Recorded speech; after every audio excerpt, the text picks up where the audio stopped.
Hello everyone, welcome to Sambhavam IAS. आज के इस सेशन में हम साइंस एंड टेक्नोलॉजी के टेस्ट की डिस्कशन करेंगे। My name is Shweta Chandwani and let's start. Question 1, consider the following statements regarding high earth orbit. High earth orbit के regarding हमने स्टेटमेंट्स कुछ दी गई हैं। First statement says it is height less than 3600 kilometre. Height less than, क्या ये 36,000 kilometre से कम की हाइट है? Geosynchronous orbit is a type of high earth orbit और high earth orbit is mainly used for communication and navigation satellite. First option क्या है कि ये लेस देन है, बट आपका हाई अर्थ ऑर्बिट जो है मोर देन जो है 30,000 किलोमीटर से ज्यादा का जो आपका ऑर्बिट है वो हाई अर्थ ऑर्बिट होते हैं। बेसिकली हमारे पास तीन टाइप के ऑर्बिट, अगर हम एल्टीट्यूड के अकॉर्डिंग देखें तो तीन टाइप के ऑर्बिट्स होते हैं, low earth orbit, medium earth orbit and high earth orbit. जो हमारा लो अर्थ ऑर्बिट है उसकी जो हाइट है अप्रॉक्सीमेटली 1000 किलोमीटर तक है। उसके बाद मीडियम अर्थ ऑर्बिट की जो हाइट है 1000 से लेके 3000 किलोमीटर तक, एंड जो हमारा हाई अर्थ ऑर्बिट है उसकी जो हाइट है मोर देन 36,000 किलोमीटर तक। तो फर्स्ट ऑप्शन यहाँ से रॉन्ग हो जाता है। सेकंड क्या है? Geosynchronous orbit is a type of high earth orbit. Right, geosynchronous जो है वो आपका हाई अर्थ ऑर्बिट का ही टाइप है। जियोसिंक्रोनस मतलब जो भी सैटेलाइट जो है अर्थ के अराउंड जो है जियोसिंक्रोनस में प्लेस की जाती है वो आपको उसका टाइम पीरियड जो है अर्थ की रोटेशन के सेम ही रहता है, इसीलिए इसे जियोसिंक्रोनस ऑर्बिट कहा जाता है। Thirdly, high earth orbit is mainly used for the communication and navigation for the scientific research and military service. Right, this option is also right. इसमें ऑप्शन में क्या पूछा गया है? Which among the following statements is or are correct? आपकी जो है first statement जो है रॉन्ग हो गई, तो उसके बाद कितनी बची? सेकंड और third. That means option B आपका सेकंड ऑप्शन करेक्ट है। राइट, जैसे मैंने पहले बताया high earth orbit, medium earth orbit and low earth orbit, इसकी कुछ एप्लीकेशंस हैं वो हम देखते हैं। Like first, high earth orbit में कौन कौन से सैटेलाइट प्लेस की जाती हैं? लाइक इसमें जीसेट सीरीज जो इंडिजीनियस डेवलप्ड है, इंडिया ने बनाई है, वो उस टाइप की सैटेलाइट्स को प्लेस किया जाता है, प्लस कम्युनिकेशन सैटेलाइट्स जो हमने ऑप्शन में भी देखा है। Right, second is medium earth orbit जिसकी 2000 to 3578 और जिसको हम अप्रॉक्सीमेटली 30,000 किलोमीटर तक कह देते हैं। तो इसमें आपका मीडियम अर्थ ऑर्बिट है। मीडियम अर्थ ऑर्बिट में जैसे कि जीपीएस से रिलेटेड जो भी सैटेलाइट्स हैं वो मीडियम अर्थ ऑर्बिट में प्लेस की जाती हैं। थर्ड इज आपका लो अर्थ ऑर्बिट जिसका एल्टीट्यूड जो है 160 किलोमीटर टू 1000 किलोमीटर तक होता है। इसमें बेसिकली अर्थ ऑब्जर्वेशन की सैटेलाइट्स जो अर्थ के नियर होती हैं वो इस ऑर्बिट में प्लेस की जाती हैं। Now move to the next question. Question second is, consider the following statements about the space science. First option is, Lagrange point is the location in the space where a satellite appears stationary from the earth. कि अर्थ से जो अब आप देखेंगे वो satellite आपको stationery ही दिखाई देगी। Right, second is there are 6 Lagrange points. Third is the solar and the Heliospheric Observatory, which is a joint collaboration of the NASA and ESA, European Space Agency, which monitors the sun orbit and the first Lagrange point. Okay, अब आपका option 1 is correct. Lagrange point वो location है जहां से satellite को जहां place करें तो वो स्टेशनरी ही दिखेगी। अभी हमने पढ़ा जियोसिंक्रोनस ऑर्बिट। जियोसिंक्रोनस के बाद आपके Lagrange पॉइंट्स ये हैं जो आपको ये सेम प्रॉपर्टी देते हैं। Second is there are total 6 Lagrange point. This statement is incorrect. There are 5 Lagrange points in our space. Third is solar and heliospheric observatory जो आपका कोलैबोरेशन है नासा का और ESA का, and this is also correct. अब question में क्या पूछा है? देखो, करेक्ट और इनकरेक्ट सबसे पहले जो है आपको यहां मार्क करना है, क्योंकि एग्जाम में गलती होने के चांसेस यहां पे सबसे ज्यादा रहते हैं। जो करेक्ट है या इनकरेक्ट है पहले मार्क करो कि करेक्ट स्टेटमेंट बतानी है या इनकरेक्ट स्टेटमेंट बतानी है। अब इसमें क्या बोला है कि incorrect. Which among the following statements are incorrect? Incorrect कितनी है यहाँ पे? आपकी 1 है, ओनली वन जो है आपकी स्टेटमेंट जो है इनकरेक्ट है, right? Option is A, option will be only two. How many नहीं पूछा है इसमें, विच ऑफ द फॉलोइंग पूछा है, तो आपकी हाउ मैनी नहीं है। हाउ मैनी मतलब कि उसमें एक स्टेटमेंट गलत है या टू स्टेटमेंट गलत है, ये पर्टिकुलरली स्टेटमेंट पूछ रहा है कि कौन से स्टेटमेंट गलत है, that is second statement. Second statement is incorrect, so answer आपका ओनली टू। सेकंड स्टेटमेंट आपकी इनकरेक्ट है क्योंकि 5 लैग्रेंज पॉइंट्स है, 6 लैग्रेंज पॉइंट्स नहीं है। Okay, now move to the next question. Next question is Artemis mission जो है to establish a sustainable human presence on the moon creating by lunar outpost known as. इस outpost को क्या कहा जाता है, इसका नाम क्या है? First is lunar gateway, Artemis base, Apollo station या moon habitat. This is the easy and factual question. Name ही पूछा है कि जो नासा का ये प्रोग्राम है उसका नाम क्या है? इसका नाम है आपका lunar gateway. It is the simple question. Now move to the next question. ये इसमें बताया है, आप इसकी इमेज दे सकते हैं, humanity returns to the moon. Okay, this is the programme initiative of NASA to return humans to the moon and the establish a sustainable human presence there. इस प्रोजेक्ट का क्या नाम है? Lunar gateway, right? The answer is lunar gateway. Now move to the next question. Now next question किससे related है? Consider the following. How many of the above given pairs are correctly match? ये आपका क्या दिया गया है? lunar mission and country associated. इस type के match the column pairs match करने के लिए या मैच द फॉलोइंग्स पूछ लिए जाते हैं। ये सन से रिलेटेड हो सकते हैं, जैसे इस क्वेश्चन में लूनर मिशन से रिलेटेड ये पूछा गया है, राइट? कौन से प्रोजेक्ट्स जो हैं, कौन से मिशंस जो हैं किस कंट्री को रिलेट करते हैं? फर्स्ट इज आपका रोकोस्मोस, ये किसका है? रशिया का, दैट इज करेक्ट। चेंज किसका है? चाइना का, दैट इज करेक्ट ऑल्सो।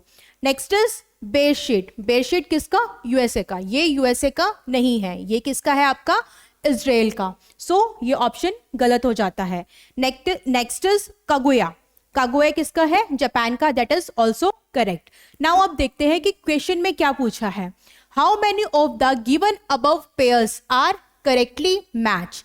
कितने पेयर्स जो है करेक्टली मैच कर रहे हैं? इसमें कितने करेक्टली मैच कर रहे हैं? अगर इसमें हम देखें तो इसमें 1, 2 एंड 3, ठीक है? 3 किस में है? Answer option is C, right? ये स्टेटमेंट का बहुत ध्यान से करना है क्योंकि यूपीएससी का पैटर्न लास्ट टाइम से चेंज है। वो हाउ मैनी या कितने पेयर्स करेक्ट हैं, ये चीज को थोड़ा सा ट्विस्ट करके पूछ लिया है, right? Now move to the next question. जैसे कि मैंने बता दिया कि बेरशीट कहाँ का है? आपका इजराइल का।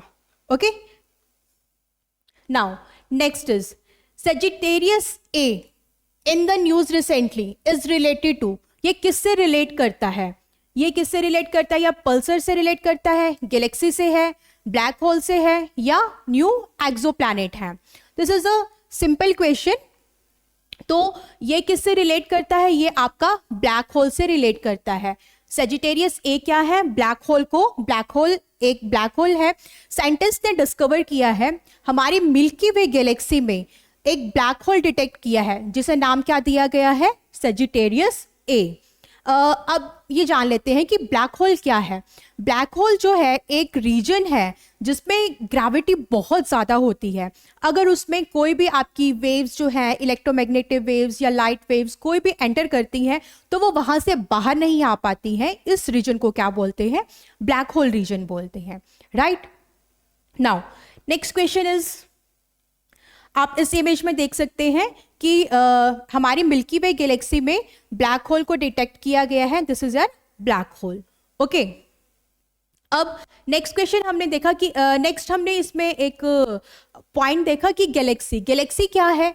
कि गैलेक्सी है आपका collection of gas, dust, billion of star, solar system जिसमें डिफरेंट काफ़ी अलग अलग हो सकते हैं। हमारी अर्थ किस में आती है, हमारा सोलर सिस्टम किस में आता है, हमारा सोलर सिस्टम, हमारी अर्थ जो है वो मिल्की वे गैलेक्सी में आती है। और इसी मिल्की वे गैलेक्सी में ही साइंटिस्ट ने एक ब्लैक होल को ब्लैक होल को फाइंड किया है और जिसका नाम क्या दिया गया है, Sagittarius A, right. Now move to the next question. Next question is, consider the following statements regarding GM crop.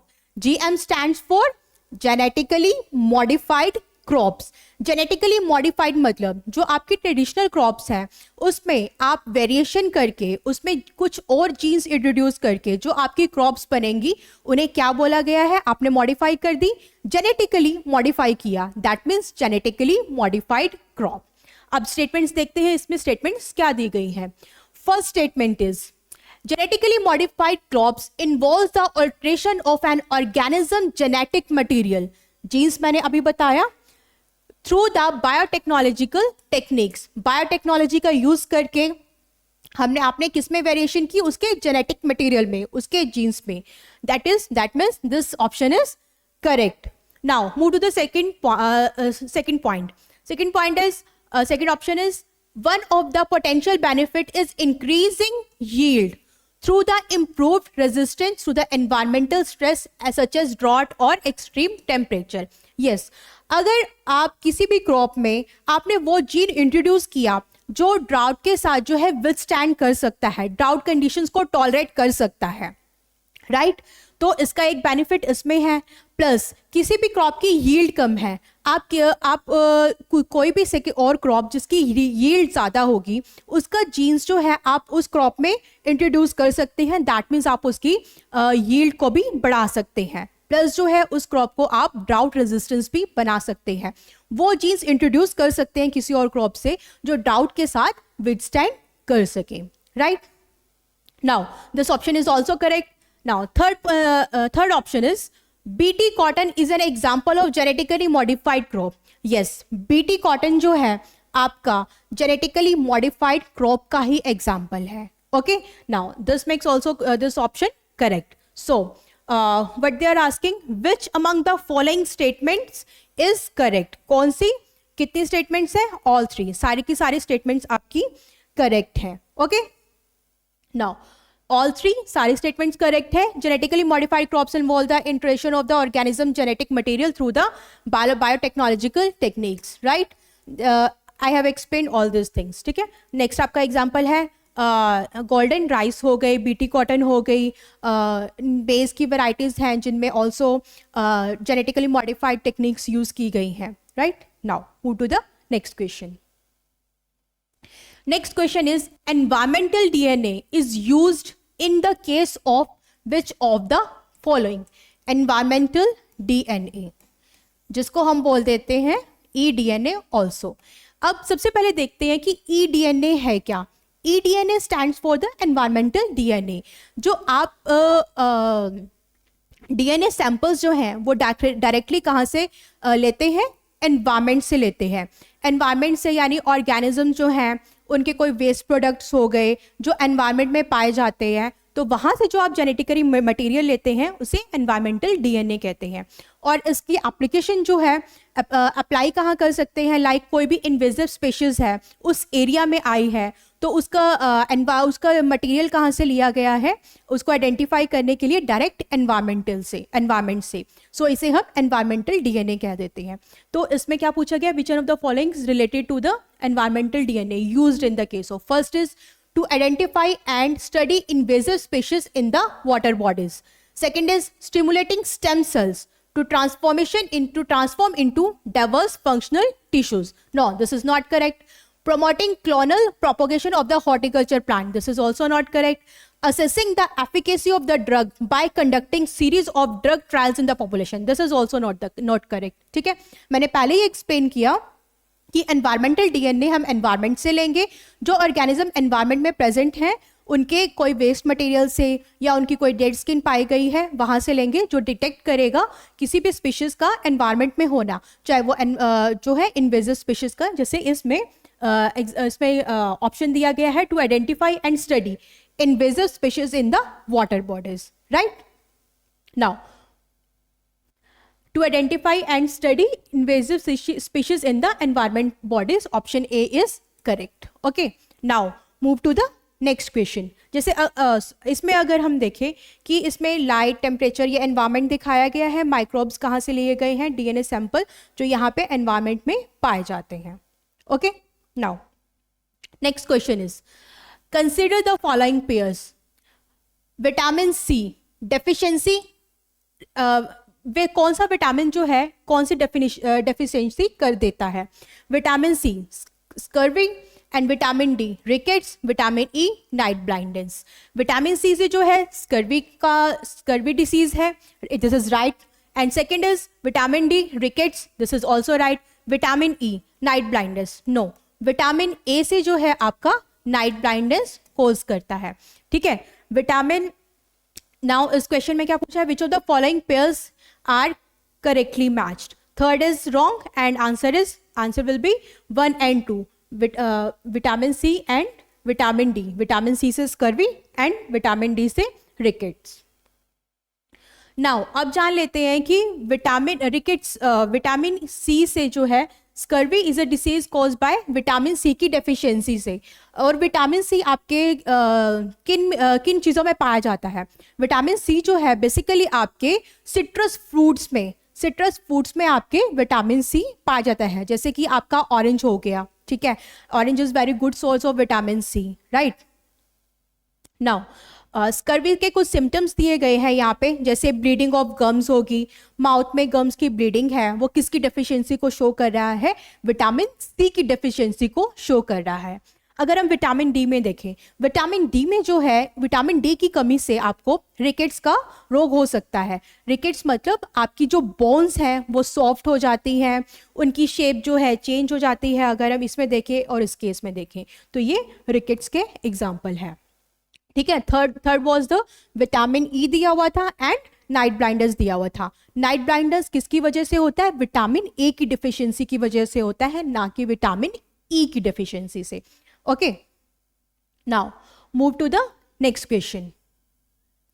Next question is virus and diseases. कौन से वायरस किस डिसीज के को से होते हैं, राइट? फर्स्ट इज आपका H1N1. H1N1 क्या स्वाइन फ्लू होता है? राइट. H1N1 जो है स्वाइन फ्लू से स्वाइन फ्लू होता है, इस वायरस से स्वाइन फ्लू होता है. नेक्स्ट इज एवियन फ्लूजा, क्या है? Bird flu, that is also right. DENV1 डेन1 dengue, this is also right. This is the simple question and इसका ऑप्शन होगा ऑल 3 सारे इसके करेक्ट हैं. Yes, answer is C. H1N1 flu जिसको हम क्या बोल देते हैं? Swine flu. H1N1 इसका एक वेरिएंट, H1N1 एक वेरिएंट है जो कॉज करता है क्या? आपका स्वाइन फ्लू. एक टाइप है इन्फ्लुएंजा ए टाइप वायरस का, ये टाइप है, राइट. ये किससे होता है आपका? दैट इन्फेक्ट्स पिग्स को करता है, तभी इसको स्वाइन इन्फेक्ट जो है पिग्स को करता है, तभी इसको स्वाइन फ्लू का नेम दिया गया है. Birds and humans as well. ठीक है. एवियन फ्लूजा जिसको क्या बोलते हैं? एवियन मतलब बर्ड्स, बर्ड फ्लू. ये also type of influenza virus that spreads among the birds, और ये केसेस में ह्यूमंस को भी इफेक्ट कर सकता है. Next is dinghy virus. Dinghy virus के बारे में आपने तो सब सुना होगा. इंडियन पॉपुलेशन में ये काफ़ी इफेक्ट करता है. ठीक है. इसमें एक हाई फीवर हो जाता है, जिस फीवर को हम क्या बोलते हैं? ब्रेकबॉर्न फीवर भी बोला जाता है. ठीक है. इसकी 4 मेजर स्टेन्स हैं, that is DEN 1, DEN 2, DEN 3 and DEN 4, right. This is also a kind of viral disease. Dengue is viral disease. Now move to the next question. Next is vitamin B6. अब इनके rich sources क्या हैं? हमने different type के questions देखे. Vitamin की deficiency से कौन से आपके डिसीज हो रहे हैं, ठीक है. देन अब हम ये देख रहे हैं कि किस विटामिन का सोर्स कौन सा है, ये करेक्टली मैच है या नहीं है. Vitamin B6. विटामिन B6 यानी ये क्या है? Rice bran. राइस ब्रेन मतलब धान की चोकर में ये पाया जाता है. क्या इसका एक रिच सोर्स है, उसमें से हमें विटामिन B6 मिलता है? यस, हमें ये यहाँ से मिलता है. Next is vitamin B two. Vitamin B two क्या हमें कोड लीवर से मिलता है। Third is vitamin E. Vitamin E का रिच सोर्स क्या है, वीट जर्म ऑयल है। विटामिन के अल्फा अल्फा, यस ये हमें ये ऑप्शन भी करेक्ट है, विटामिन के अल्फा अल्फा ऑप्शन भी करेक्ट है। बट जो विटामिन बी टू है कोल्ड लिवर ऑयल से नहीं मिलता। कोल्ड लिवर ऑयल जो है आपका जो सोर्स है विटामिन ए और डी का एक रिच सोर्स है rather than vitamin B two का। So this option is incorrect. Okay, now let's see how many of the given above pairs are not correct. क्या पूछा है, not correct, कितने pairs जो है correct नहीं है, incorrect है, that is only one pair. Vitamin B two का सोर्स कोड लीवर ऑयल नहीं है, right. Now this is also correct. Vitamin B two का सोर्स कहाँ है, ये मीट और फोर्टिफाइड फूड से हमें विटामिन बी टू मिलता है। और कोल्ड लिवर प्रेस हमने देखा वो किसका रिच सोर्स है, vitamin A and vitamin D का। एंड विटामिन बी जिसको राइबोफ्लेविन भी बोला जाता है कि यहाँ कहाँ पे किससे हमें मिलता है, मीट एंड फोर्टिफाइड फूड से, प्लस जैसे कि कुछ नट्स हो गए, ग्रीन वेजिटेबल्स हो गई और डायरी प्रोडक्ट्स हो गए, चीज़, फोर्टिफाइड सीरियल्स, ब्रेड, आलमंड्स, इनसे हमें विटामिन बी टू मिलता है, राइट। ये इमेजेस हैं, इनमें भी मैंने काफ़ी इंफॉर्मेटिव इन्फॉर्मेशन डाली है कि कौन कौन से विटामिन जो हैं, कोई रिच सोर्स उनका कौन कौन सा है, किन किन सोर्सेज से हमें ये विटामिन मिलते हैं। Okay, now move to the next question. Next question is consider the following statements. Statement one is most of the vitamins are not synthesised in our ह्यूमन बॉडी। बहुत सारे जो हैं विटामिन जो हैं हमारी बॉडी में नहीं बनते हैं, हमारी बॉडी उन्हें नहीं बना पाती है, पर हमें उन विटामिन की ज़रूरत होती है। That is correct. सारे विटामिन जो हैं हमारी बॉडी जो है कैपेबल नहीं है सिंथेसाइज करने के लिए, बनाने के लिए, इसलिए हमें वो बाहर के प्रोडक्ट से लेने पड़ते हैं, right. Second is this option is correct and second is human organ synthesis only essential micronutrients. जो ह्यूमन ऑर्गन्स हैं ओनली एसेंशियल माइक्रोन्यूट्रिएंट्स को बना पाते हैं, प्रोड्यूस कर पाते हैं। This is incorrect. एसेंशियल सिर्फ एसेंशियल ही नहीं, कुछ नॉन एसेंशियल या जो हमें ज़्यादा अमाउंट में चाहिए होते हैं वो नहीं बना पाते हैं। सो दिस ऑप्शन इज इनकरेक्ट। हमें एसेंशियल और जो एसेंशियल न्यूट्रिएंट्स हैं उनको बाहर से भी लेना पड़ता है।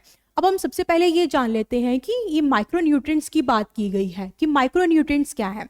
माइक्रो मतलब स्मॉल क्वांटिटी में, कुछ न्यूट्रिएंट्स होते हैं जो मैक्रो क्वांटिटी में मिलते हैं के लिए हमारी बॉडी के लिए रिक्वायर्ड होते हैं, बट माइक्रोन्यूट्रिएंट्स मतलब स्मॉल अमाउंट में आपको जो न्यूट्रिएंट्स रिक्वायर्ड हैं उनको माइक्रोन्यूट्रिएंट्स बोला जाता है। इसमें माइक्रोन्यूट्रिएंट्स में विटामिन भी आते हैं, आपके मिनरल्स भी आते हैं। अब हम जो इसमें इस स्टेटमेंट से समझते हैं कि ओनली एसेंशियल न्यूट्रिएंट्स, माइक्रोन्यूट्रिएंट्स। अगर हम एग्जांपल लें, हमारी बॉडी के लिए आयरन इज़ इम्पॉर्टेंट। अगर हम मिनरल्स की बात करें, आयरन इम्पॉर्टेंट है हमारी बॉडी के लिए। क्या हमारी बॉडी आयरन को प्रोड्यूस कर पाती है? क्या हमें बाहर से लेना पड़ता है? आयरन को हमें बाहर से लेना पड़ता है। आयरन का रिच सोर्स क्या है? पालक हो गई, आयरन का एक रिच सोर्स है, राइट। और आयरन हमारी बॉडी के लिए क्यों इंपॉर्टेंट है? हमारे रेड ब्लड सेल्स की फॉर्मेशन के लिए इंपॉर्टेंट है, जो आपका ऑक्सीनेटेड जो ब्लड है आपका डिफरेंट पार्ट्स ऑफ बॉडी तक लेकर जाते हैं, राइट। एंड आयरन की डेफिशिएंसी जो है इंडिया में बहुत ज़्यादा है, और आयरन की डेफिशिएंसी से हमारा क्या होता है? एनीमिया डिसीज़ होता है, एंड पर्टिकुलरली वो इंडियन वुमेन्स जो हैं एनीमिक है, right. So option will be both statement 1 and 2 are correct. Not both statement 1 and 2 are correct, but statement 2 is not the correct option. No option, statement 2 is not correct. Statement 1 is correct, but statement 2 is incorrect. Yes, C will be the option, right? So move to the next question. Option is C. Statement 1 is correct and statement 2 is incorrect. अब हम देखें कि human body cannot synthesis like vitamin, कौन कौन से vitamin synthesis नहीं कर पाते? विटामिन ए हो गया, B1 हो गया, B2 हो गया, B5 हो गया, B7 हो गया, B6 हो गया, B9 एंड B12। ये जो है हमारे एन ई एन के, ये जो विटामिन है हमारी बॉडी सिंथेसाइज नहीं कर पाती, right? Now move to the next question. Next question is, consider the following statements regarding Genetic Engineering Appraisal Committee. First option is, the committee has been set up under the Ministry of Environment and Forest. Yes, this option is correct. Genetic Engineering Appraisal Committee को Ministry of Environment के under ही establish किया गया है.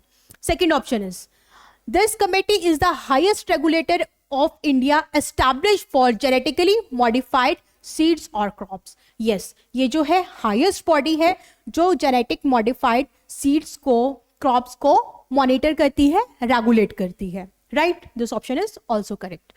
Third is, this committee or any other person authorized by it has the power to take punitive action under the Environmental Protection Act.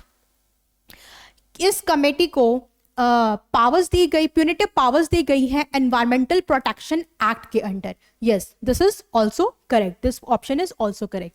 अब क्या पूछा है इसमें? How many of the above statements are correct? कितनी? 1 2 3. First is also correct, second is also correct, third is also correct. That means all 3 are correct, right? This is simple question. And first is this is also correct. Appraisal committee modified ministry of environment and forest and climate change के under है. This is correct. And second is यही evaluate करती है and regulate करती है. Third is environmental protection act के अंदर punitive power इस कमेटी को दी गई है. Next, now move to the next question. Next question is, which of the following is a potential benefit of the gene editing for the agriculture? Gene editing के क्या फायदे हैं एग्रीकल्चर के लिए? मैंने पहले भी एक्सप्लेन किया अभी पिछले क्वेश्चन में. जेनेटिकली मॉडिफाइड क्रॉप्स में वो भी एग्रीकल्चर का ही पार्ट है, ठीक है? जेनेटिकली मॉडिफाइड क्रॉप्स को अगर एग्रीकल्चर में हम अप्लाई करते हैं तो उसके क्या क्या फायदे हो सकते हैं? ऑप्शन क्या दिया हुआ है? Increasing crop yield and quality. Yes, हम जिन क्रॉप्स की यील्ड ज़्यादा है और जिन क्रॉप की यील्ड कम है उसमें ज़्यादा क्रॉप की यील्ड वाला जीन्स जो है इंट्रोड्यूस करके क्रॉप की यील्ड को हम बढ़ा सकते हैं. लाइकवाइज हम उसकी क्वालिटी को भी इंक्रीज कर सकते हैं जीन एडिटिंग करके, जेनेटिक मॉडिफाइड क्रॉप्स बना के, right? Second is enhancing resistant to the pest and disease. ये हमने बीटी कॉटन के केस में किया. बीटी कॉटन को पिंक ब्लोवॉर्म जो है कीड़ा, पेस्ट जो है अटैक करता था जिससे सारी फसल बर्बाद हो जाती थी. उसमें हमने जो जीन इंट्रोड्यूस किया वो उस पे आपका उस पेस्ट के रेजिस्टेंस था, तो उस पेस्ट के अगेंस्ट जो है विथस्टैंड कर सकता था. तो ये पेस्ट रेजिस्टेंट हो गया, स्पेशली आपका बीटी कॉटन, और उसकी आपकी यील्ड भी बढ़ गई और क्रॉप का जो नुकसान होने से भी बच गया, राइट? एंड सेम डिसीजेस के केस में भी आप जेनेटिक जीन एडिटिंग का बहुत बड़ा रोल है, right? Next is improving tolerance to the abiotic stress, that is आपका ड्रॉट और सैलिनिटी. जहाँ पे ड्रॉट कंडीशन आ गई है, ठीक है, कुछ क्रॉप्स जो हैं जो आपके ड्राउट कंडीशन को विथस्टैंड कर सकती हैं, ड्राउट एरियाज में पाई जाती हैं, उनके जीन्स जो हैं जो नॉन ड्राउट क्रॉप्स जो हैं उनमें इंट्रोड्यूस करके अगर उन एरियाज में ड्राउट आता है तो वो क्रॉप्स जो हैं ड्राउट को विथस्टैंड कर सकते हैं. तो सारे के सारे ये जीन एडिटिंग के आपके फायदे हैं, पोटेंशियल बेनिफिट्स हैं एग्रीकल्चर के सेक्टर में. So option will be D, all of the above. सारे ही आपके एडवांटेजेस हैं जीन एडिटिंग के एग्रीकल्चर सेक्टर में, right? So move to the next question. Next question is consider the following statements regarding deep fakes. अब deep fakes क्या है? सबसे पहले ऑप्शंस क्या दिए गए हैं? These are modified images, text, audio, video created with the help of deep neural network. आज के आर्टिफिशियल इंटेलिजेंस के टाइम में जो एक पोटेंशियल जो थ्रेट्स हैं और जो कंसर्न्स रेज किए जा रहे हैं, उसमें डीप फ्लेक्स जो है one of the major concern है। ठीक है, डीप फ्लेक्स में क्या होता है? डीप फ्लेक्स में आपकी जो है एक ओरिजिनल इमेज हो, आपकी एक ओरिजिनल इमेज हो गई, पिक्चर हो गई, या उसको डुप्लीकेट इमेज में कन्वर्ट कर दिया जाता है। ठीक है, तो उसको ये आपकी इमेज हो सकती है, ऑडियो हो सकती है, वीडियो हो सकती है, जो एक फेक जो है कुछ प्रोपेगेशन के लिए यूज़ की जा सकती है, जिसका एक पोटेंशियल थ्रेट हमारी नेशनल सिक्योरिटी पे भी पड़ता है। Right, next is, so this option is correct. Second is, the technology involves modifying images, videos with a machine learning technique called generative adversarial network. Yes, MI machine learning जो technique का नाम है, इस technique को use करती है, that is generative adversarial network, that is also correct. इस technique का यूज करके डीप फेक्स की वीडियोस, ऑडियोज या आपकी इमेजेस, पिक्चर्स बनाई जाती हैं। Third is, the existing legal framework work in India criminalize deepfakes. क्या जो existing framework है criminalize करता है? नहीं, इंडिया में अभी कोई फ्रेमवर्क नहीं है जो डीप फ्लेक्स को क्रिमिनलाइज करे। सो आपका ये ऑप्शन इनकरेक्ट हो जाता है। अब क्वेश्चन में क्या पूछा है? How many of the above statements are correct? कितनी स्टेटमेंट्स करेक्ट हैं? आपकी फर्स्ट स्टेटमेंट करेक्ट है, सेकेंड स्टेटमेंट करेक्ट है, तो answer will be B, only two statements are correct.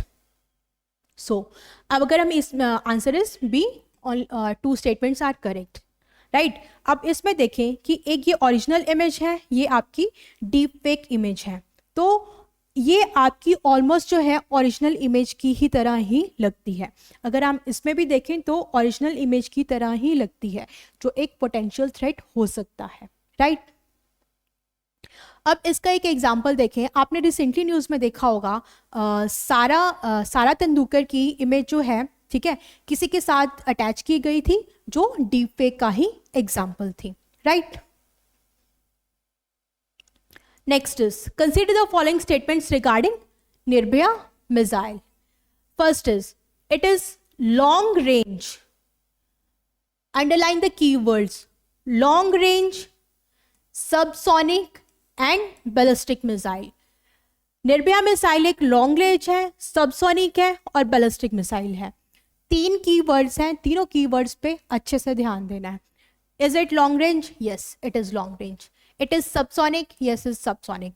It is ballistic missile? No, it is not ballistic missile, it is a cruise missile, not ballistic missile. So option A जो है गलत हो जाता है।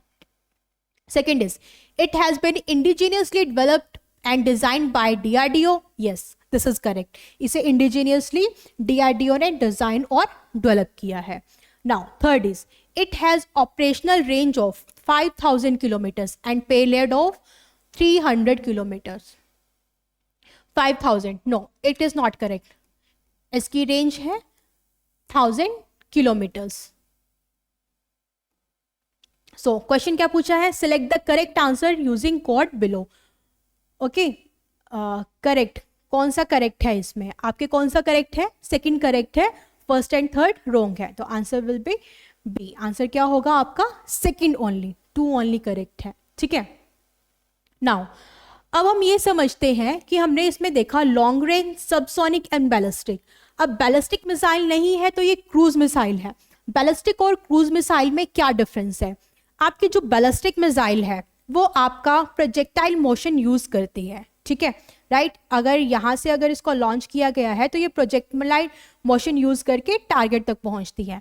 इसके against जो है आपकी क्रूज मिसाइल है, ये इसका फ्लेक्सिबल पाथ हो सकता है।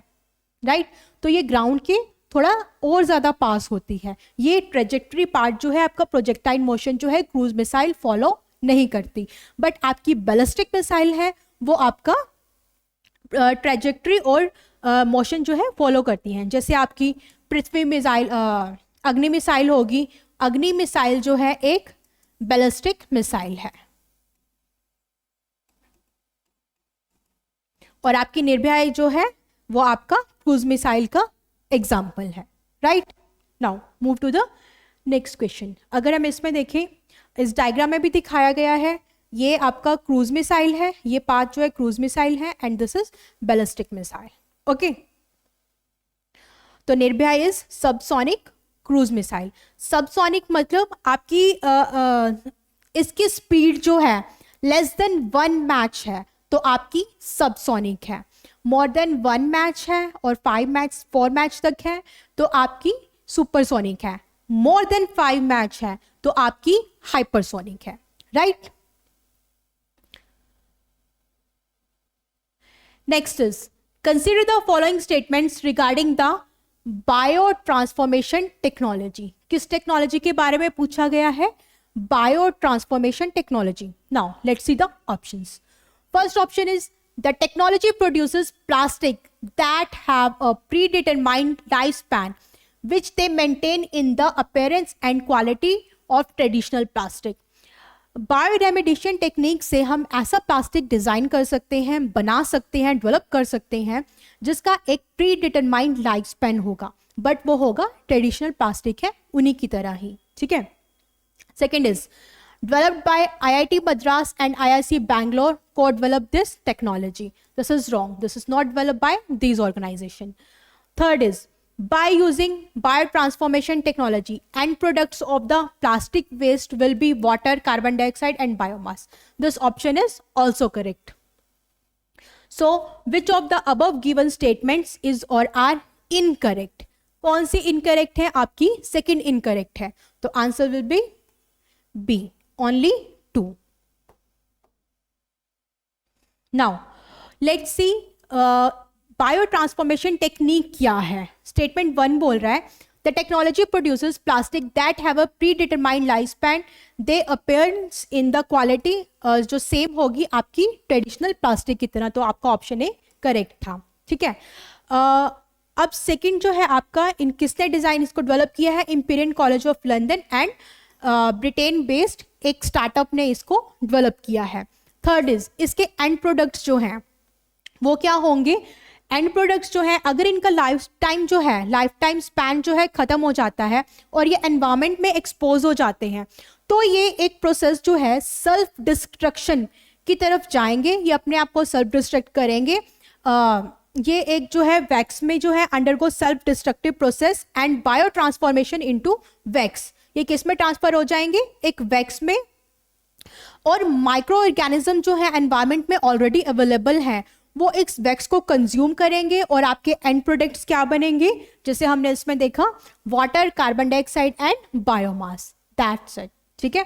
तो जो हमारा प्लास्टिक पॉल्यूशन जो मेजर पॉल्यूटेंट है, एनवायरमेंट को पॉल्यूट कर रहा है, plastic pollution is the major pollution for the environment, जो इंडिया के लिए नहीं पूरे वर्ल्ड के लिए एक बहुत बड़ी समस्या है, उससे डील करने के लिए ये टेक्निक जो है बहुत बेनिफिशियल हो सकती है, right. So move to the next question. With reference to green hydrogen consider the following statements. First is it can be used directly as the fuel for the internal combustion. Internal combustion के लिए हम इसे directly as a fuel use कर सकते हैं। Yes, हम इसे directly as a fuel use कर सकते हैं। So this statement is correct. Second is it can be blended with natural gas and used as a fuel for heat and power generation. फर्स्ट हमने देखा इसे हम directly as a fuel use कर सकते हैं, यस इसे हम कर सकते हैं। सेकंड क्या है, क्या हम इसे ब्लेंड कर सकते हैं नेचुरल गैस के साथ? यस, इसे हम नेचुरल गैस के साथ भी ब्लेंड कर सकते हैं, देन उसका यूज कर सकते हैं किसके लिए?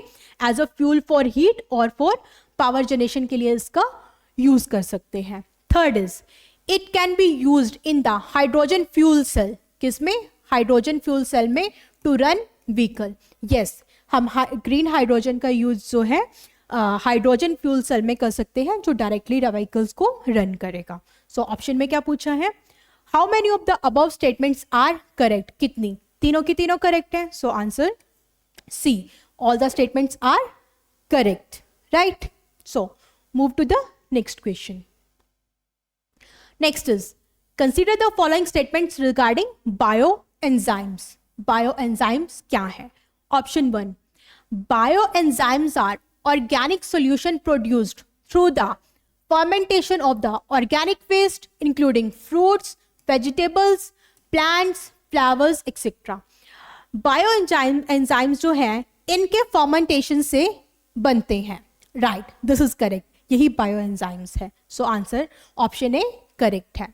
Second, bio enzymes can help revive the soil carbon.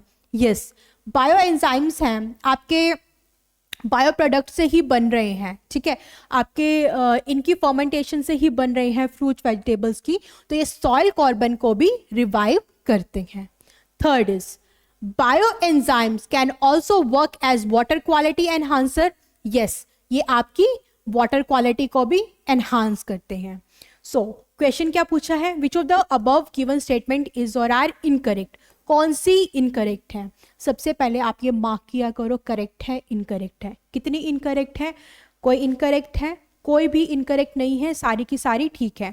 Option आप हरी में एग्जाम में ये गलती होती है, सारी की सारी करेक्ट है, ऑल ऑफ द अबव नहीं, answer would be none of the above. कोई भी स्टेटमेंट जो है इनकरेक्ट नहीं है, सारी की सारी इनकरेक्ट है। Right, so answer is D. Bioenzymes are organic solution produced through the fermentation of the organic waste, fruits, vegetables, flour, etc. Next is bioenzyme can help revive soil carbon also. Third is also correct as quality of groundwater is poor. जैसे कि leaching की problem Punjab में ज़्यादा है, तो ये जो है organic synthesise as a fertilise use कर सकते हैं, जो वाटर की क्वालिटी को भी एनहांस करेंगे। Right, now move to the next question. FAME 1 and FAME 2 schemes are mentioned in the context of। FAME 1 और FAME 2 क्या है? Let's see the options. First option is clonal propagation of the crop plants, promotion of the hybrid and electrical vehicles, promoting drones in the agriculture sector to promote tourism industry। किससे related है? FAME and 1 and FAME 2। FAME आपका related है promotion of hybrid and electrical vehicle से, सो आपका option B correct होगा। Right, अब fame के बारे में पढ़ते हैं कि फेम 1 और फेम 2 क्या है। Fame stands for faster adoption and manufacturing of hybrid and electrical vehicles in India. इनकी फास्टर एडॉप्शन के लिए, मैन्युफैक्चरिंग के लिए जो गवर्नमेंट ने स्कीम लॉन्च की थी उसे क्या कहा जाता है? फेम। फेम 1 जो है 2015 में लॉन्च की गई थी एंड उसका second version fame 2 later on 2019 में लॉन्च किया गया था। Right, fame India is a part of national electric mobility national plan. इस प्लान के अंडर आती है। The main thrust of the fame is encouraging electric vehicles by providing subsidies. इसके under क्या प्रोवाइड की जाती है? इलेक्ट्रिकल व्हीकल्स आप लेते हो तो उसे गवर्नमेंट जो है, central government and different state government जो है सब्सिडी प्रोवाइड करती है अगर आप इलेक्ट्रिकल या हाइब्रिड व्हीकल्स लेते हो। Right, next is consider the following in context of Proba mission 3। किससे रिलेटेड है? प्रॉब मिशन 3 किससे रिलेटेड है? Let's see the options. It is a mission of the ESA, European Space Agency. This mission will be launched by Indian PSLV, Polar Satellite Launch Vehicle.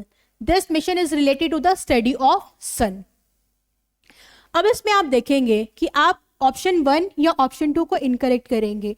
ये mission तो ESA का है, European space agency का है, तो इसे PSLV से क्यों लॉन्च किया गया है? या तो ऑप्शन 1 इनकरेक्ट होगा या 2 इनकरेक्ट होगा? नहीं, दोनों ऑप्शंस ही करेक्ट है। रादर ये मिशन जो है ESA का है, यूरोपियन स्पेस एजेंसी का है, बट इसे लॉन्च PSLV द्वारा किया गया है। राइट, सो दोनों ऑप्शन ही करेक्ट हैं। और ये जो है सन की स्टडी से रिलेटेड है। यस, ये भी ये मिशन जो है सन की स्टडी से रिलेटेड है। सो तीनों ऑप्शंस आपके करेक्ट है। Now see the question, how many of the above statements are correct? कितनी स्टेटमेंट्स जो हैं करेक्ट हैं? 1 2 3 सारी ठीक है, all three are correct. Right, so ध्यान से कि इन क्वेश्चंस में गलती होने की चांसेस हैं। जिस तरीके के ऑप्शन है ये कंफ्यूज करने के लिए इस तरीके के ऑप्शंस दिए जाते हैं, but if you have studied well आप इन क्वेश्चंस को बहुत अच्छे से अटेम्प्ट कर सकते हैं, right. So next question is related to the Aditya L1 mission. इस साल के लिए आदित्य L1 बहुत इंपॉर्टेंट हो जाता है क्योंकि ये इंडिया का आदित्य L1 जो है इंडिया का मिशन है सन को स्टडी करने के लिए। नाउ लेट्स सी ऑप्शंस क्या हैं आदित्य L1 मिशन के regarding. First option is it is the first space based observatory class Indian solar mission to study the sun. Yes, this is the first one, so this option is correct. Second is अब एक specific rocket का name दिया गया है PSLV C5757 rocket. Yes, आपको specifically इनके specifications देख लेनी है क्योंकि Aditya L1 is the most important mission for India, right. So इसके लिए जो रॉकेट यूज किया गया था PSLV C57, this is also correct. Third is the objective is to gain a deeper understanding of the sun behaviors, its radiation, heat, particle flow and magnetic field and how they impact earth. Yes, sun की study को इन parameters में ये mission जो है study करेगा। This is also correct. So question is how many of the statements given above are correct? कितनी statements 1 2 3 सारी correct है। So answer C की सारी statements इसमें correct हैं। Now लेट्स सी जो आदित्य L1 है उसको L1 लेग्रेंजे पॉइंट पे प्लेस किया गया है, इसीलिए उसको बोल देते हैं आदित्य L1। यहाँ पे प्लेस किया गया है आदित्य L1 को जो सन की स्टडी करेगा। Statement 1 is correct, first space based observatory of Indian solar mission to study the sun. Yes, इस स्पेस क्राफ्ट को कहाँ प्लेस किया गया? Halo orbit around the Lagrange point 1, यहाँ पे प्लेस किया गया है of the earth sun system. Earth और सन के बीच में ये सन है, ये अर्थ है आपकी, बीच में ये L1 लेग्रेंजे पॉइंट है, यहाँ पे जो है इसको प्लेस किया गया है, right. Second is PSLV C17 rocket. Yes, इसी से है। ऑब्जेक्टिव इज कि इन सब पैरामीटर्स पे स्टडी करना। This option is also correct. Now move to the next question. Next question is, consider the following statements with respect to the application of quantum dots. Quantum dots भी इस साल के लिए एक इम्पॉर्टेंट टॉपिक है। क्यों? 2023 का जो केमिस्ट्री में नोबेल प्राइज दिया गया है क्वांटम डॉट्स की स्टडी के एरिया में ही दिया गया है। सो इस टॉपिक को इम्पॉर्टेंट बना देते हैं इस साल के प्रीलिम्स एग्जाम के लिए। So let's see quantum dots के रिगार्डिंग जो है क्या पॉइंट्स ऑप्शंस दिए गए हैं। First option is they aid in the removing tumours and mapping in the cells and organs. ये हेल्प करते हैं मैप करने के लिए एंड ट्यूमर्स को रिमूव करने के लिए। Yes, this is correct. जो क्वांटम डॉट्स जो हैं इनकी प्रॉपर्टीज का यूज हम ट्यूमर्स को डिटेक्ट करने के लिए और उसको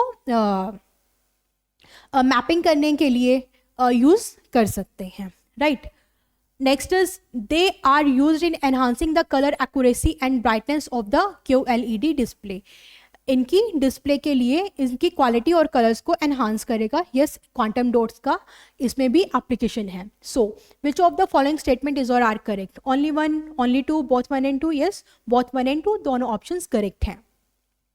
अब क्वांटम डॉट्स पढ़ लेते हैं कि क्वांटम डॉट्स क्यों इंपॉर्टेंट है। सबसे पहले तो मैंने ये बताया आपको ये 2023 का नोबेल प्राइज़ जो है केमिस्ट्री में क्वांटम डॉट्स की स्टडी में दिया गया है। ये क्वांटम डॉट्स जो हैं आपके सेमीकंडक्टर्स की कुछ एक यूनिक प्रॉपर्टीज़ हैं। यूनिक प्रॉपर्टीज़ उनके इलेक्ट्रॉनिक एंड ऑप्टिकल प्रॉपर्टीज़ हैं जो उन्हें यूनिक बनाती हैं, राइट। उन्हें हम क्वांटम डॉट्स कहते हैं। नेक्स्ट इज स्टेटमेंट 1 दोनों ऑप्शन करेक्ट हैं आपकी, सी ऑप्शन होगा।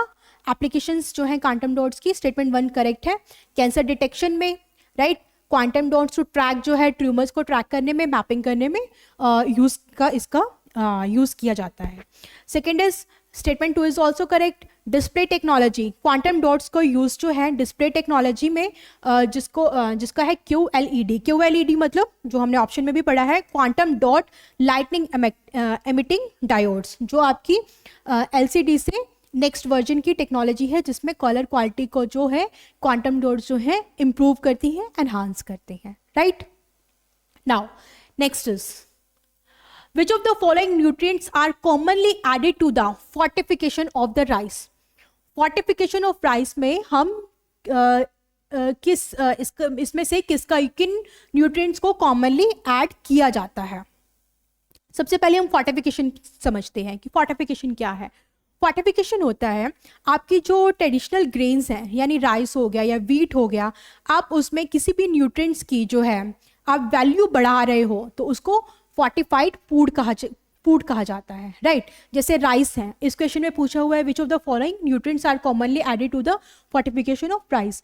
कौन से न्यूट्रिएंट्स को कॉमनली ऐड किया जाता है? इसमें किसका आंसर है क्या? विटामिन सी को, कैल्शियम को, आयरन को या प्रोटीन को? इसमें किसका है? आयरन को। कॉमनली जो है आयरन को, क्योंकि हमारे इंडिया का जो है स्टेपल फूड कौन सा है? राइस है स्टेपल फूड। राइस जो है कंज्यूम किया जाता है all over the India, main staple food है rice.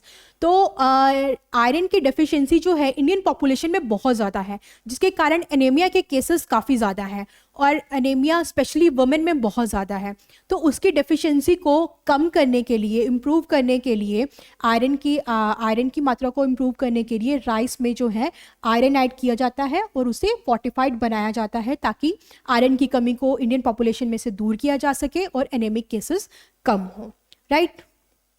So, answer is C. Next is, consider the following statements about the Thumba Equatorial Launching Stations. First is, it is a space pod operated by ISRO. Yes, this option is correct.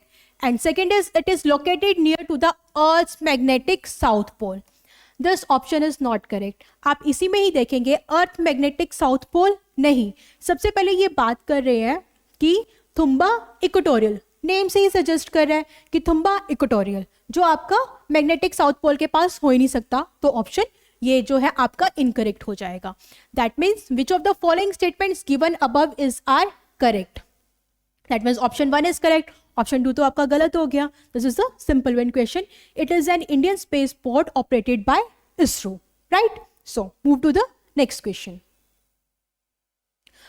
इसके बारे में देख लेते हैं। जो आपका Thumba centre जो है तिरुवनंतपुरम केरला में इंडिया में है, राइट, जो ऑपरेट किया जाता है किसके द्वारा? इसरो के द्वारा। Now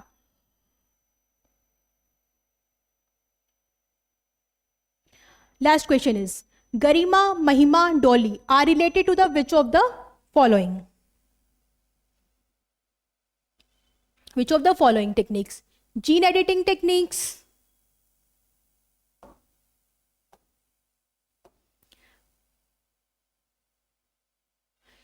gene editing techniques, somatic cell nuclear transfer techniques, government scheme related for the financial independence of the adolescent girls in tribal areas, government schemes for the rehabilitation of manual scavengers. जो आपका डॉली, महिमा and गरिमा, ये जो है आपकी किस लिए famous है? ये आपकी फेमस है सोमैटिक सेल टेक्निक के कारण, ठीक है। Somatic cell nuclear transfer technique के कारण। जीन एडिटिंग इसमें नहीं होती है, ये गवर्नमेंट स्कीम्स भी नहीं है ट्राइबल एरियाज के लिए या रिहैबिलिटेशन ऑफ मैनुअल स्कैवेंजर्स के लिए। अब somatic cell nuclear transfer technique क्या है? ये एक क्लोनिंग टेक्निक है जिसमें आप किसी भी एनिमल के जो है क्लोन बना सकते हो, जिसमें जो somatic nuclear cell nuclear transfer technique का यूज़ किया जाता है। इसमें आपके ये एग सेल है, आपका एक सोमैटिक सेल है, इसमें इसका जो न्यूक्लियस है वो रिमूव किया जाता है और इसके सोमैटिक सेल का जो न्यूक्लियस है वो एग सेल में और इसका ये न्यूक्लियस इसमें डाला जाता है, ठीक है, राइट। इस टेक्निक को हम क्या बोलते हैं? Somatic cell nuclear transfer technique, right. तो ये ऑप्शन बी इसका करेक्ट आंसर है, ओके। अगर हम इसमें देखें तो ये आपकी सोमैटिक सेल डोनर है, इसका जो न्यूक्लियस है इसके जो डोनर काउ है उसमें इन्फ्यूज़ किया गया है, देन इसका जो है ब्लास्टोलिसिस स्टेज में जो सैरोगेट मदर है उसमें इंट्रोड्यूस किया जाएगा, जो क्लोनिंग होगा आपका, जो सोमेटिक जो न्यूक्लियस इसका इंट्रोड्यूस किया गया है इसमें, right? Okay, thank you so much.